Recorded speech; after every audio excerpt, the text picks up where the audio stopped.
Hello, जय हिंद। स्वागत है आपका हमारे यूट्यूब चैनल पे। आज हम मैथ के 4 इम्पोर्टेंट सवाल लेके आया हूँ। ये बच्चों ने व्हाट्सएप पे पूछा है और चारों सवाल काफ़ी अच्छा है।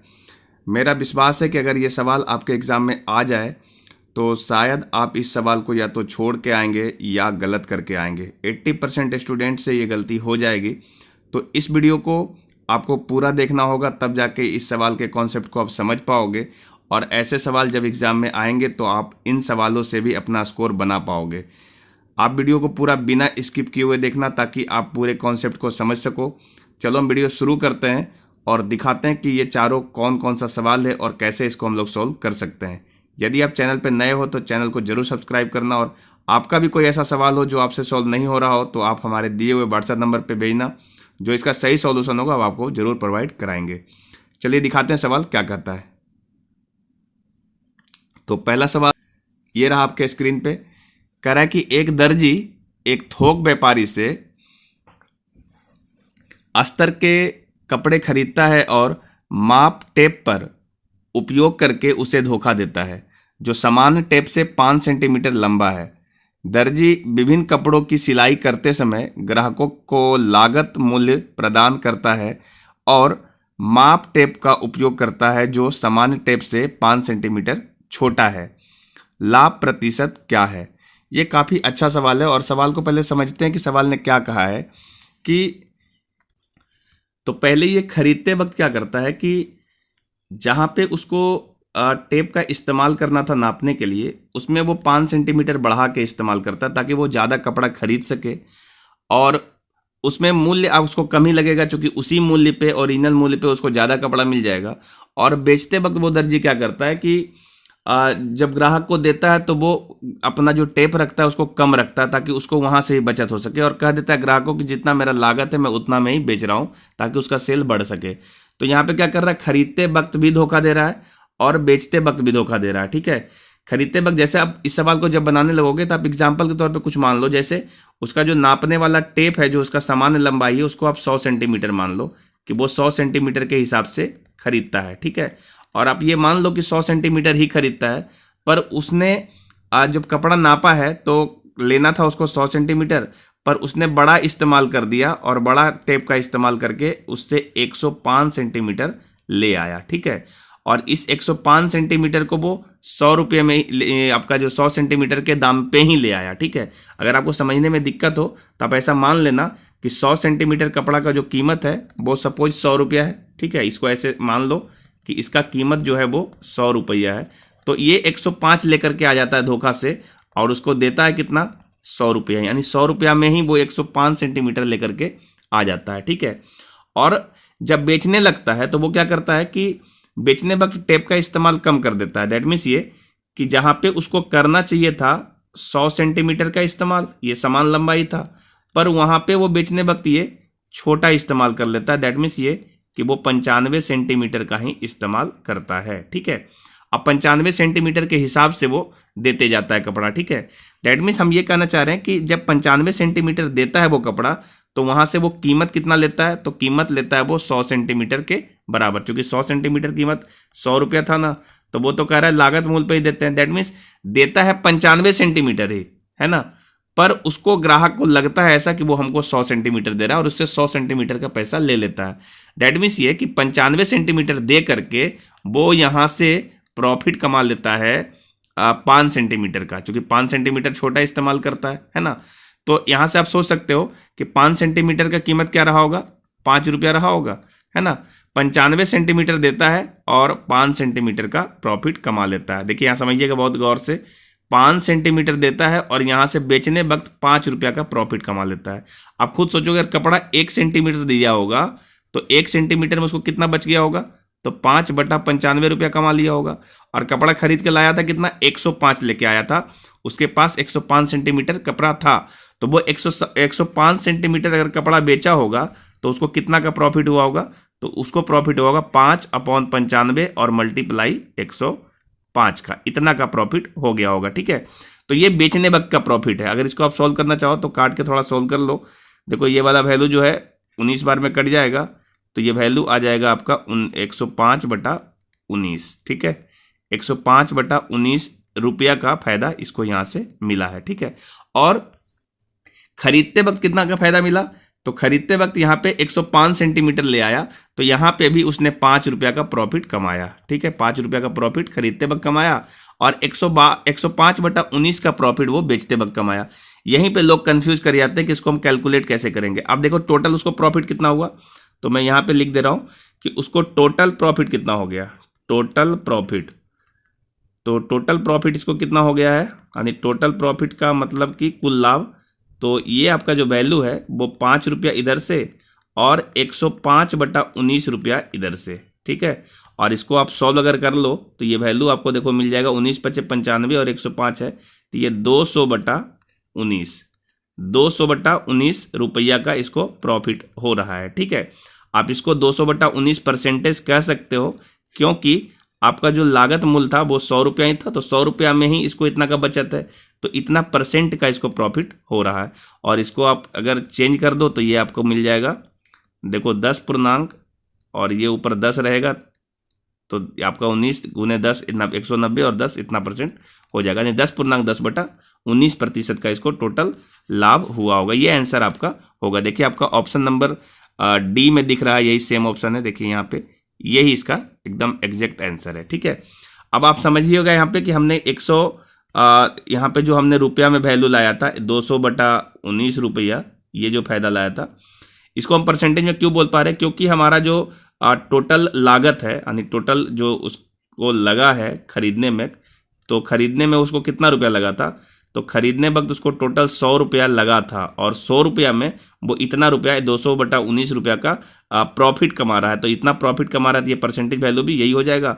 तो इसका जो सही आंसर आएगा 10.10/19% इसका सही जवाब होगा। उम्मीद है ये सवाल आप समझ पाए होंगे। बिल्कुल एकदम सवाल तो इजी ही है, पर आप थोड़ा सा कंफ्यूज करोगे कि कैसे कर रहा है, तो आपको हम थोड़ा सा फिर से रिवाइज करा दें क्या क्या किया हमने इस सवाल में।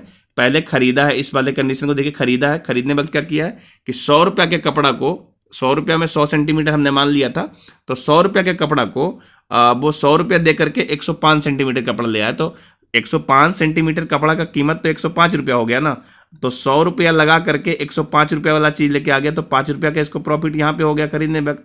और बेचने वक्त वो क्या किया कि 100 सेंटीमीटर वाला जो नाप होता है उसकी जगह पे 95 का इस्तेमाल किया, तो 55 सेंटीमीटर का प्रॉफिट कमाने लगा। 5 सेंटीमीटर का कीमत होता है 5 रुपया, हमने इसलिए इस्तेमाल किया यहाँ पे क्योंकि हमने पहले ही माना है 100 सेंटीमीटर का 100 रुपया, तो 1 सेंटीमीटर का 1 रुपया रहा होगा ना, तो 5 सेंटीमीटर का 5 रुपया हो गया। तो 95 सेंटीमीटर बेच करके, यानी 95 सेंटीमीटर का कपड़ा दे करके उससे 5 रुपया का प्रॉफिट कमा लिया। तो अगर 1 सेंटीमीटर कपड़ा दिया होता तो 5/95 कमाया होता, और यदि उसने 105 सेंटीमीटर कपड़ा लेके आया तो टोटल अगर बेच दिया होगा तो उसको 105/19 रुपया का प्रॉफिट हुआ होगा। तो इस प्रकार टोटल लागत उसका 100 ही रहा और टोटल प्रॉफिट कितना हुआ, तो 5 रुपया खरीदते वक्त और 105/19 बेचते वक्त, तो टोटल जोड़ करके 200/9 हो गया। तो ये आपका 200/19 हुआ, तो 200/19% का इसको प्रॉफिट हुआ। इस प्रकार से इसका सही जवाब आ गया 10.10/19%। बहुत ध्यानपूर्वक बिना स्किप किए हुए अगर आप वीडियो देखेंगे तो अच्छे अच्छे सवाल आप सीख पाएंगे और आपका एग्जाम में अच्छा स्कोर हो सकेगा, ठीक है। चलिए दिखाते हैं आपको नेक्स्ट क्वेश्चन कि नेक्स्ट क्वेश्चन क्या करता है और इसको हम कैसे सोल्व कर सकते हैं। तो नेक्स्ट क्वेश्चन देखिए अभी आपके स्क्रीन पे होगा। देखिए नेक्स्ट क्वेश्चन क्या बोल रहा है कि x³ बराबर, हम यहाँ पे थोड़ा नोट कर देते हैं ताकि हमको सॉल्व करने में थोड़ा आसानी हो। ये कह रहा है x³ बराबर 270 + 22Q। तो हम यहाँ से 22Q को इधर ले आते हैं, तो हम इसको 270 इस तरीके से बोल सकते हैं। और जो दूसरा रिलेशन है वो कहा है x बराबर 6 + 22, तो हम यहाँ से भी x 22 को इधर ले आते हैं, तो ये आ जाएगा 6, ठीक है। और आपसे पूछा है कि x + 22 का मान क्या रहे होगा, ठीक है। और x और y के बारे में कंडीशन यहाँ पे दे रखा है कि जो x और y है दोनों 0 से बड़ा है, दैट मीन्स कि पॉजिटिव है, ठीक है। अब इसको हम सॉल्व करने लगेंगे तो बहुत आसान सा काम है। देखिए सबसे पहले AQ और -BQ का जो फॉर्मूला होता है, यानी x³ - yq, तो आप इसको ऐसे लिख सकते हैं। देखिए x - y और इंटू x² + y² + xy, ठीक है। और ये वैल्यू हो गया 270। तो जैसे ही हम यहाँ पे x - y का वैल्यू यहाँ पे पुट करेंगे ना, तो 6 से भाग पड़ जाएगा। दैट मीन्स ये कि x² + y² और + xy का जो वैल्यू होगा वो 270 और बटा x माइनस बाई आ जाएगा यहाँ पे, और x माइनस बाई का जो वैल्यू है वो 6 है। तो इसको आप जब कैंसिल आउट करोगे तो ये देखो 45 बार में कैंसिल आउट हो जाएगा, ठीक है, 45, ठीक है। तो हम क्या करेंगे यहाँ से कि x square plus by square, यहाँ पे प्लस एक्स बाई है, तो हम क्या कर रहे हैं कि इसको थोड़ा सा चेंज कर रहे हैं। ये देखो x square plus by square, तो हम इसको ऐसा लिख सकते हैं एक्स माइनस बाई का होल स्क्वायर, और यहाँ से आपका जो माइनस एक्स बाई आएगा उसको हम प्लस 2x बाई कर लेंगे, तो ये वैल्यू आ जाएगा। और जो एक्स बाई पहले से था उस वाले वैल्यू को हमने चेंज नहीं किया, देखो ये वाला जो वैल्यू था ये वाला वैल्यू हमने यहाँ पे नोट किया, ठीक है। तो ये आपका छोटा सा फॉर्मूला है, उस फॉर्मूले को हमने यहाँ पे यूज किया कि x square plus by square क्या होगा, तो एक्स माइनस बाई का होल स्क्वायर और प्लस 2x बाई, और ये वैल्यू आया हुआ है आपका 45, ठीक है। तो आप यहाँ से देखो एक्स माइनस बाई का वैल्यू 6 होता है, तो 6 का 36 हो जाएगा, तो ये 36 उधर जाके घट जाएगा, तो 45 में 36 घट जाएगा, तो ये वैल्यू आ जाएगा 3x बाई बराबर 45 और माइनस में x माइनस बाई का होल स्क्वायर, ठीक है। और यहाँ से ये 45 और यहाँ से x माइनस बाई का वैल्यू जो 6 दिया हुआ है इसको आप पुट करेंगे तो ये 6 का 36 हो जाएगा, और ये वैल्यू आ जाएगा आपका 9। तो आप यहाँ से देखो x बाई का जो वैल्यू आएगा ना वो आपका √3 से कट जाएगा ये, तो आपका 9/3 करेंगे तो ये 3 आ जाएगा, तो ये एक्स बाई का जो वैल्यू आ गया वो 3 आ गया, ठीक है। अब हम क्या कर रहे हैं कि एक्स बाई का वैल्यू 3 आ गया, अब हमको x प्लस बाई का वैल्यू चाहिए, तो आप खुद देखिए यहाँ से कि x प्लस बाई का जो होल स्क्वायर होता है ना, ये वैल्यू क्या होता है, थोड़ा हम कलर चेंज कर देते हैं ताकि आपको थोड़ा कन्फ्यूजन ना हो। यहाँ के बाद आपको सॉल्यूशन लाना है, हम वहाँ पे चलते हैं कि कैसे इसको हम लोग सॉल्व कर सकते हैं। देखो x माइनस बाई का होल स्क्वायर अगर अगेन करना चाहें तो ये वैल्यू 6 का 36 हो जाएगा, तो हम x माइनस बाई का होल स्क्वायर करेंगे तो ये वैल्यू मिलेगा x square plus by square minus 2x by बराबर 36। चूंकि हमको प्लस में जाना है तो हम यहाँ से इसको प्लस में ले जा रहे हैं, तो हम बोलेंगे x प्लस बाई का होल स्क्वायर और माइनस 2x बाई, और पहले से माइनस 2x बाई मौजूद था तो ये वैल्यू हो गया 36। अब हम क्या कर रहे हैं, x बाई का वैल्यू जब हम यहाँ पे पुट कर देंगे ना तो ये x प्लस बाई का जो होल स्क्वायर मिलेगा वो वैल्यू कितना मिल जाएगा, तो ये देखो यहाँ से माइनस 4x बाई आ रहा है, तो 36 में ये माइनस 4x बाई उधर जाके प्लस में हो जाएगा, तो x बाई का वैल्यू 3 पुट कर दो तो आपका आ जाएगा ये 4 तिया 12, ठीक है।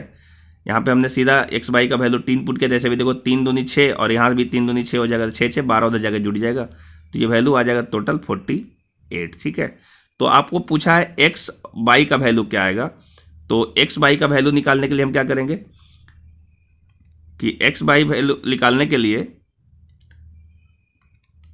हम लोग सीधा कहेंगे कि ये जो आपका 48 आया है इसको हम लोग स्क्वायर में ले लेंगे, तो ये वैल्यू आपका होता है 16 तिया 48, दैट मीन्स कि ये 4√3 आएगा, ठीक है। ये आपका x प्लस बाई का वैल्यू आया।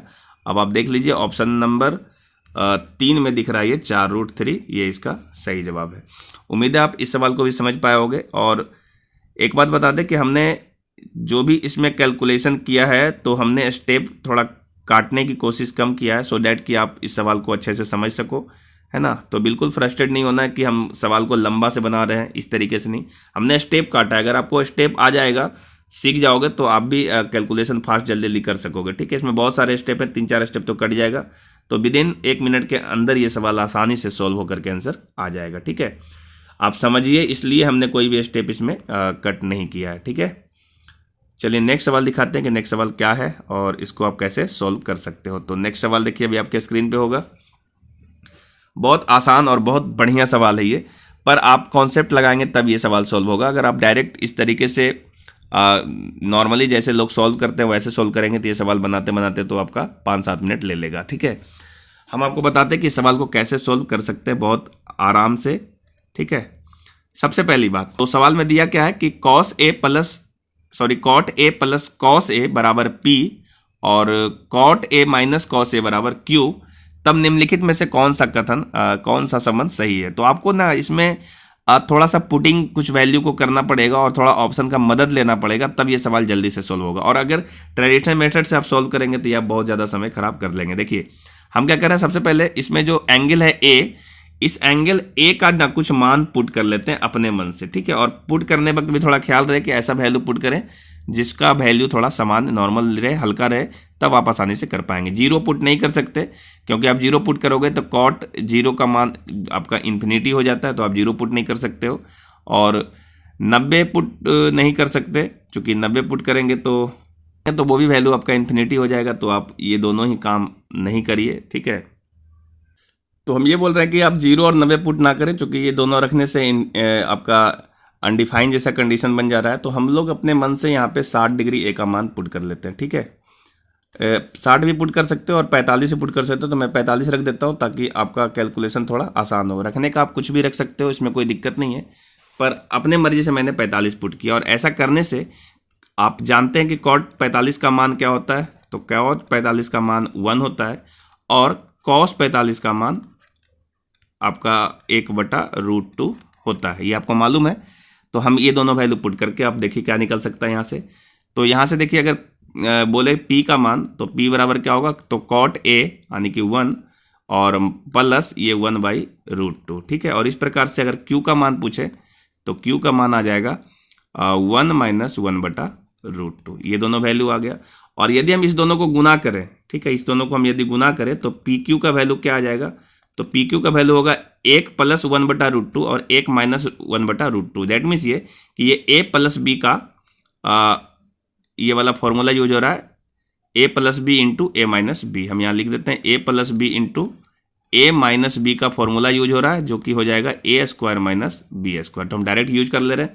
A² दैट मीन्स 1 का स्क्वायर 1 होगा, और -B² मतलब 1/√2 का स्क्वायर करेंगे तो ये आपका 1/2 हो जाएगा। डेट मीन्स कि ये घटेगा तो 1/2 हो जाएगा, ठीक है।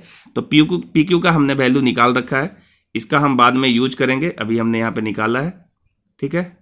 और अब हम क्या करेंगे कि ऑप्शन से थोड़ा मदद लेंगे। ऑप्शन क्या कर रहा है कि सबसे पहली बात कि P² और Q² देखिए 3 ऑप्शन में मौजूद है, 1 में, 2 में और 4 में। तो हम लोग पहले P² और Q² निकाल के जोड़ लेते हैं कि क्या आता है, फिर हम ऑप्शन की मदद लेकर के सॉल्व कर लेंगे इसका जवाब। देखिए P² और plus Q², P² plus Q² अगर हम करते हैं तो P² क्या होगा, तो 1 का स्क्वायर प्लस 1/√2 का स्क्वायर करेंगे तो 1/2 और प्लस 2/√2, ठीक है। और इधर से Q का स्क्वायर करेंगे तो ये भी 1 प्लस 1/2 और माइनस हो जाएगा 2/√2। तो देखिए ये प्लस वाला और माइनस वाला जो वैल्यू है वो दोनों वैल्यू कैंसिल आउट हो जाएगा, ये वाला वैल्यू और ये वाला वैल्यू, और दोनों कैंसिल आउट हो जाएगा तो बचेगा कितना, तो ये बचेगा देखिए आधा आधा 1 हो जाएगा और 1 और 1 2 हो जाएगा, तो ये आपका 3 आ गया, ठीक है।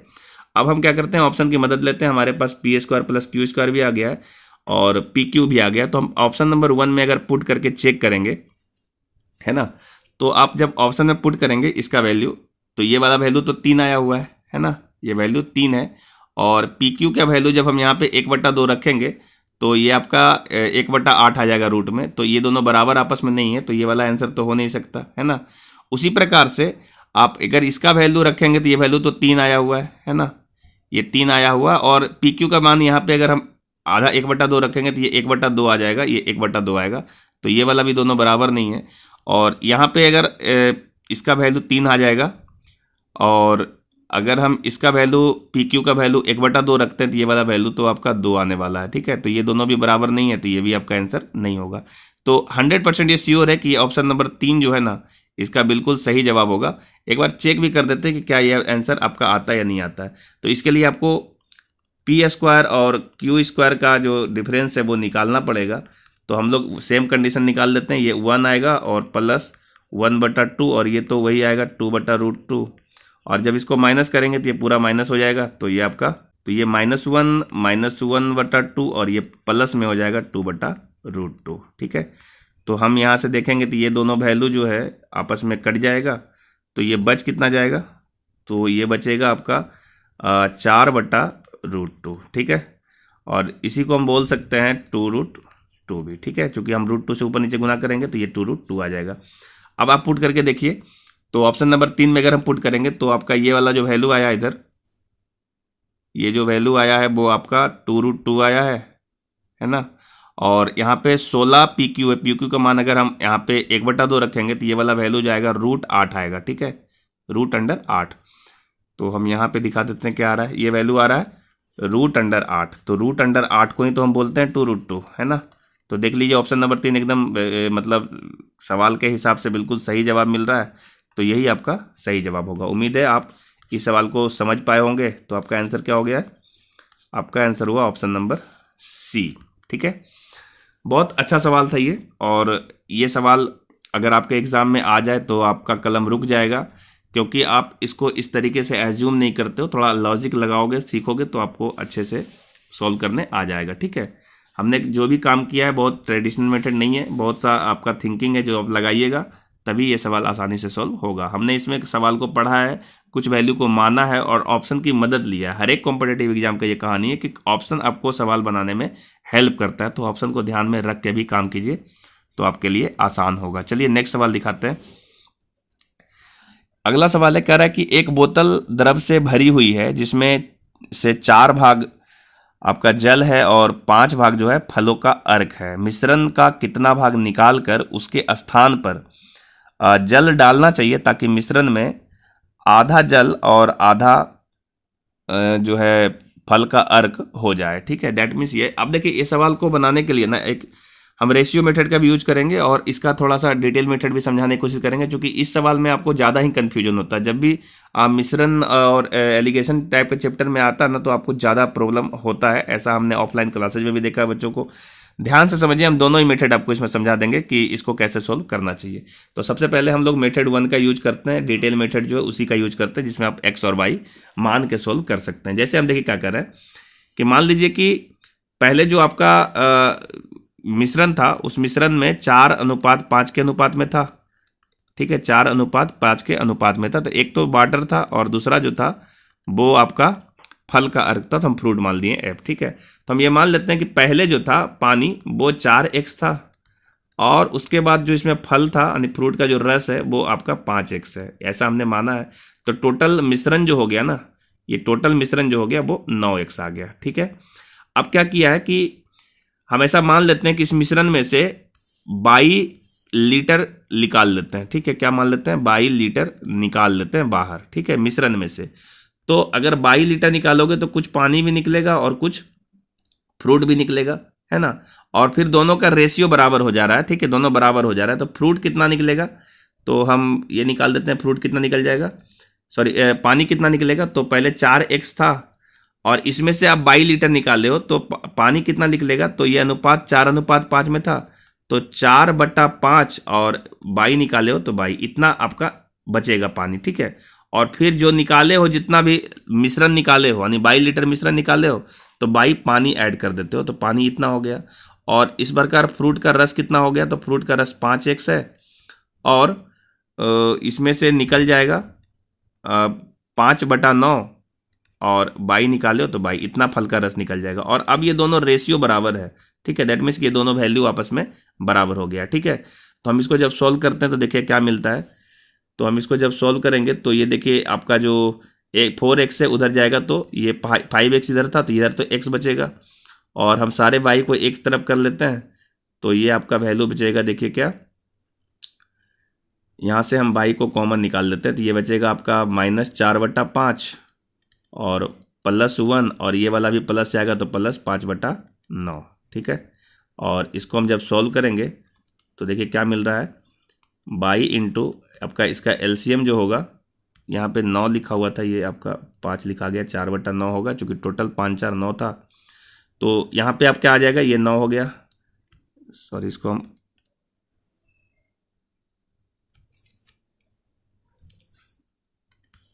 ये 5 नहीं है, ये आपका 9 है, तो एलसीएम इसका 9 रहेगा ना, 9 हो गया। और ये आपका -4 और प्लस में 9 आ जाएगा और इधर प्लस में 5 आ जाएगा, है ना। तो ये वैल्यू आपका आ जाएगा 9 5 14, 14 में से 4 जाएगा तो ये 10/9 आ जाएगा। ठीक है, ये आपका x का वैल्यू आ रहा है। अब यहाँ से हम अगर y को सॉल्व करेंगे तो ये y क्या होगा, ये आपका आ जाएगा 9/10 इंटू x। ठीक है, ये आपका y का वैल्यू हो गया। ठीक है, तो y आपने जितना निकाला था तो ये इतना अभी लीटर आ रहा है। ठीक है, इतना लीटर आपने बाहर निकाला था, पर आपसे सवाल क्या पूछा उसको गौर से देखिए। सवाल कहा है कि कितना भाग आपने निकाला है, मिश्रण में कितना भाग निकाला है ठीक है। तो टोटल मिश्रण था कितना, टोटल मिश्रण 9x था, ठीक है। तो इस 9x में से आपने कितना निकाला है वो आपसे पूछा है। तो हमने निकाला है कितना, निकाला है 9x/10, जबकि टोटल भाग था 9x। तो इसका टोटल भाग निकल जाएगा, तो ये 9x कैंसिल आउट हो जाएगा। तो हमने 1/10 भाग जो है मिश्रण को निकाला होगा, यही इसका सही जवाब होगा, जो कि देखिए ऑप्शन नंबर आपका 1 में दिखा रखा है, ठीक है। ये आपका सही जवाब होगा। तो ये तो था थोड़ा डिटेल मेथड से हमने समझाया। अगर आप थोड़ा सा दिमाग लगाएंगे तो इससे कम कैलकुलेशन में भी सवाल सॉल्व हो जाएगा, ठीक है। तो एक बार हम उस तरीके से भी आपको बता देते हैं कि कैसे आपको सॉल्व करना है। तो उससे पहले इसको हमको हटाना होगा।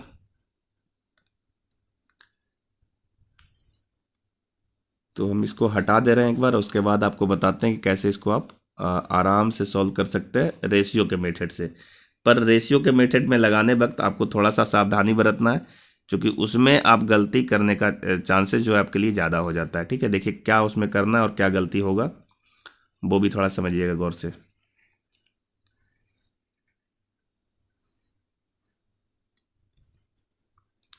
तो देखिए क्या करना है इसमें कि हमारा जो पानी था पहले वो 4 था, और फ्रूट का जो रस था वो 5 था। और इसको बनाना क्या है, इसको बनाना है 1:1 के रेशियो। पहले ये रेशियो था, अब इस रेशियो में लाना है, ठीक है। पर मिश्रण में तो फिर वही हो गया ना कि जितना भी आपने मिश्रण निकाला है उसके बाद उतना पानी भर दिया, तो टोटल मिश्रण तो बदला नहीं।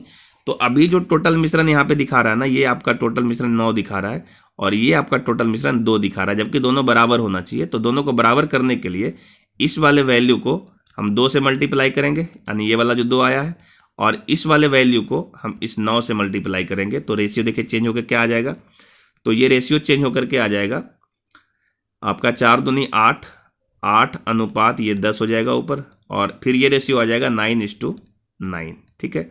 अब देखिए यहीं पे ना आपसे गलती होगा, ठीक है। गलती क्या होगा कि यहाँ से देखिए ये पानी के बारे में बता रहा था, ये फ्रूट के बारे में बता रहा है। तो आप देखिए यहाँ से पानी कितना बढ़ा है, तो आप कहेंगे पानी 1 बढ़ा है ना। और यहाँ से फ्रूट का जो रस है वो आपका 1 घटा हुआ दिख रहा है, ठीक है। अब यहीं पे आप कॉमन सेंस लगा के देखिए कि जितना मिश्रण आपने निकाला, सपोज आपने मिश्रण 5 लीटर निकाला, तो फिर 5 लीटर पानी भर दिया, ठीक है। तो 5 लीटर जब मिश्रण निकाला था आपने, तो उसमें पानी भी निकला था और फ्रूट का रस भी निकला था, ठीक है। क्योंकि आपका जो ये बोतल था ना, इस बोतल में दोनों भरा हुआ था, पानी भी था और फ्रूट रस भी था। और इसमें से अगर कुछ क्वांटिटी आप निकाले होंगे तो उतना पानी आपने भरा है, ठीक है। मिश्रण निकाला है और पानी भरा है, तो पानी की जो मात्रा है वो ज़्यादा उसमें गया होगा, है ना। और फ्रूट का जो रस है उस हिसाब से कम ही उसमें से निकला होगा। पर यहाँ पे रेशियो बराबर दिख रहा है, तो अगर आप ऐसे सोच करके चलेंगे तो ये सवाल आपका गलत हो जाएगा। आपको फ्रूट के रस पे कैलकुलेट करना होगा, तब इसका सही जवाब आएगा। देखिए कैसे इसको करना है हम आपको समझा रहे हैं। आप खुद यहाँ से सोचिए कि ये रेशियो था ना वो 4:5 में था, ठीक है। दैट मीन्स ये कि यदि 4:5 के रेशियो में पहले कोई भी चीज़ था और अगर आप इसको निकालेंगे, ठीक है, तो आप किस रेशियो में निकालेंगे। अगर आप फ्रूट के रस को 5 बाहर कर दें यहाँ से, तो आपका जो पानी है वो 4 निकल जाएगा बाहर, ठीक है। इसी रेशियो से निकलेगा। तो हम ये कह रहे हैं कि अगर फ्रूट का रस को अगर हम 1 बाहर किए होते, 1 निकालते इसका, तो इससे पानी कितना निकल जाता, तो पानी निकल जाता 4/5, ठीक है। चूंकि हमने इसका 5 से 1 बनाने के लिए इसमें 5 से भागा दिए होंगे ना, तो इधर भी 5 से भागा पड़ जाएगा, ठीक है। तो ये 4/5 निकलेगा। और यही कॉमन सेंस है, यहीं पे आपको समझना है कि अगर आपने फ्रूट के रस को, ये आपका फ्रूट का रस बता रहा है, अगर आपने 1 निकाला है तो पानी को कितना निकालना पड़ेगा, तो पानी को 4/5 निकालना पड़ा होगा, है ना। तो टोटल आपने कितना निकाला है मिश्रण, टोटल जो आपका मिक्सचर है, यानी मिश्रण जो है आपका, टोटल जो मिश्रण है, इस मिश्रण को आपने कितना निकाला है, तो हमने 1 निकाला है जो फ्रूट का रस है, और पानी निकाला है 4/5, ठीक है। तो इस रेशियो के हिसाब से तो यही मिल रहा है ना। इतना हमने निकाला, तब मेरा रेशियो जो है आपका बराबर बराबर हुआ है, ठीक है। यानी कि फ्रूट का रस और वाटर जो है दोनों इक्वल हो चुका है, ठीक है। और निकाला हमने इतना है, तो आप देखिए कितना ये निकला है मिश्रण। तो ये हम जब कैलकुलेट करेंगे तो ये 9/5 आ जाएगा, ठीक है। तो 9/5 जो भी आपने लीटर में कैलकुलेट किया, तो इतना लीटर आप जो है मिश्रण को निकाला होगा, इतना निकाला होगा, और इसी के जगह पे 9/5 लीटर ही पानी को आपने ऐड किया होगा, ठीक है। ये आपका मिश्रण निकला है और इतना पानी ऐड हुआ होगा, तब ये रेशियो बैलेंस होकर के दोनों 50-50 हो गया होगा, ठीक है। अब पहले मिश्रण देखिए था कितना, तो ये मिश्रण था 10 और 8 18, तो यहाँ पे पहले टोटल मिश्रण था 18, ठीक है, 18 लीटर ये टोटल मिश्रण था, ठीक है। और आपने निकाला कितना है, तो 9/5। तो अगर आपसे पूछा है कि कितना भाग निकला है, तो हम ये कह सकते हैं कि 9/5 निकला है लीटर में और टोटल था 18, दैट मीन्स इतना भाग निकला है। आपको ये समझना पड़ेगा कि जैसे आप सपोज देखिए कि आपके पास ना 10 लीटर कोई चीज़ है और उसमें से आपने 2 लीटर निकाला है, तो पूछेंगे कितना भाग निकला, तो आप कहेंगे 2/10, ठीक है। तो इसी तरीके से 9/5 लीटर निकला और टोटल 18 था, तो इसको जब हम सॉल्व करेंगे तो ये देखिए 2 बार में कैंसिल हो जाएगा और ये वैल्यू आ जाएगा 1/10 भाग, ठीक है। ये इसका सही जवाब होगा। तो इस तरीके से सवाल को आप सॉल्व करेंगे तो आसानी से सॉल्व हो जाएगा। तो ये आपका मेथड 2 है, बिल्कुल भी आपको स्किप नहीं करना कोई भी स्टेप, आप समझिए सही तरीके से, तब आप इस तरीके के सवालों को अच्छे से अप्रोच कर पाएंगे, ठीक है।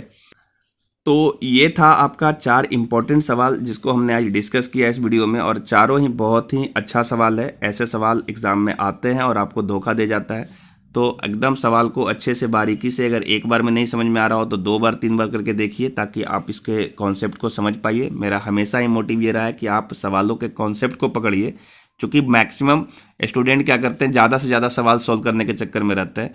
मेरा कहना है कि 1-2 सवाल को बहुत अच्छे से परफेक्ट तरीके से 2-4-5 बार बना करके देखिएगा, तो आपको उसका पूरा कॉन्सेप्ट समझ में आएगा, तब आप जा करके एग्जामिनेशन हॉल में अच्छे से क्वेश्चन का अटेम्प्ट ले पाएंगे। तो आपका भी कोई ऐसा सवाल है जो आपको प्रैक्टिस के दरमियान आपसे सॉल्व नहीं हो रहा है, तो हमारे दिए हुए व्हाट्सएप नंबर पर भेजिए। हम इस सेशन में आपको इसी तरीके से आपको डिस्कस करके पूरा सवाल का सॉल्यूशन दे देंगे। अगर आप चैनल पर नए हैं तो चैनल को जरूर सब्सक्राइब करिए, अपने फ्रेंड सर्कल में शेयर कर दीजिए, ताकि और बच्चों का जो सवाल है वो मेरे पास पहुंच सके। आपका लाइक और सब्सक्राइब जो होता है, यही हम लोग का जो एनर्जी का काम करता है, और हम लोग इसी के लिए आप लोगों से बराबर ही रिक्वेस्ट करते रहते हैं कि आप थोड़ा वीडियो को शेयर कर दीजिए बच्चों में। तो होता क्या कि हम लोग का भी इससे मनोबल बढ़ता है और हम लोग भी आपको अच्छे से हेल्प कर पाते हैं। चलिए मिलते हैं हम नेक्स्ट वीडियो में, और भी बच्चों का जो सवाल होगा उस सवालों के साथ। तब तक के लिए जय हिंद।